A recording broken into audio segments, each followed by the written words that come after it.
আপনি যদি স্মার্টফোন ব্যবহার করেন তাহলে এই মানুষটিকে একবার হলেও দেখেই থাকবেন।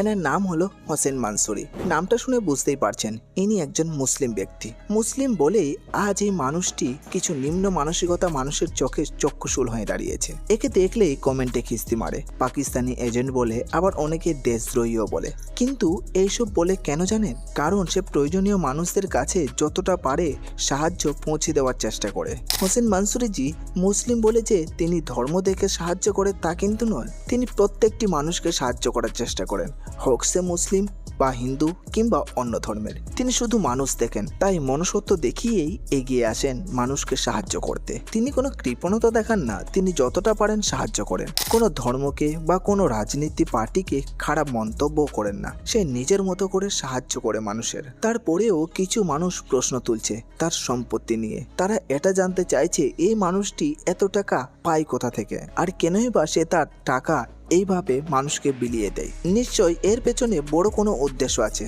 হ্যাঁ ভাই, সত্যি উদ্দেশ্য আছে, আর সেটা হলো তার আল্লাহ তাকে এমন একটা মন দিয়েছে যেটা অসহায় মানুষকে সাহায্য করতে এগিয়ে যেতে আগ্রহ দেয়। আপনি মানুন আর নাই মানুন, হোসেনজি যেটা করছে এটা যদি সে মুসলিম না হয়ে হিন্দু ছেলে হতো তাহলে আজ তারাই আবার তাকে ভগবানের মতো পুজো করত। কিন্তু সে মুসলিম বলেই কিছু মানুষের গায়ে ফুসকা পড়ছে যে মোল্লারা এত ভালো হয় কি করে, কারণ তাদের জ্ঞান সীমিত থাকে হোয়াটসঅ্যাপ ইউনিভার্সিটি দ্বারা। তাই মন মানসিকতা এমন হয়ে দাঁড়িয়েছে। বিগত কয়েকদিন ধরে এটা আরো বেশি চর্চায় উঠে এসেছে। কারণটা কি জানেন?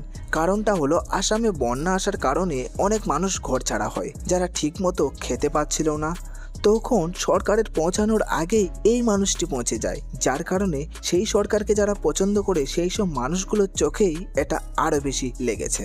আসামের মানুষের সাহায্য করতে আরো অনেক ক্রিয়েটার এগিয়ে এসেছে, যেমন কেরি ভাই, আলোক স্যার, আরিয়ান কিলবিন, ট্রিগার ইনসান, ফুকরা ইনসান, আরো অনেকে। এরা আপনাদের কাছে হাত পেতেছে শুধুমাত্র আসামি মানুষের সাহায্য করার জন্য। যেটা সরকারের আরো আগে করা উচিত ছিল সেটা এইসব সাধারণ ছেলেগুলোই করে দেখিয়েছে। কিন্তু সরকার সেটা না করে কিভাবে এদের দাবানো যায় সেটাই আগে করছে ভালোভাবেই। বর্তমান সময়ে হোসেনজিকে নিয়ে একটু বেশি চর্চা হচ্ছে, কারণ প্রবলেমটা কোথায় জানেন? সেটা এসে দাঁড়িয়েছে ধর্মে, আর সে হলো মুসলিম। তাই এই বিষয়ে আপনার কি মতামত নিচে কমেন্টে জানাবেন। আর পরের ভিডিও কাকে নিয়েছেন বা কোন টপিকে চান কমেন্টে জানাবেন, আমরা তুলে ধরার চেষ্টা করব। দেখা হচ্ছে আরও একটা নতুন কোনো ভিডিওতে।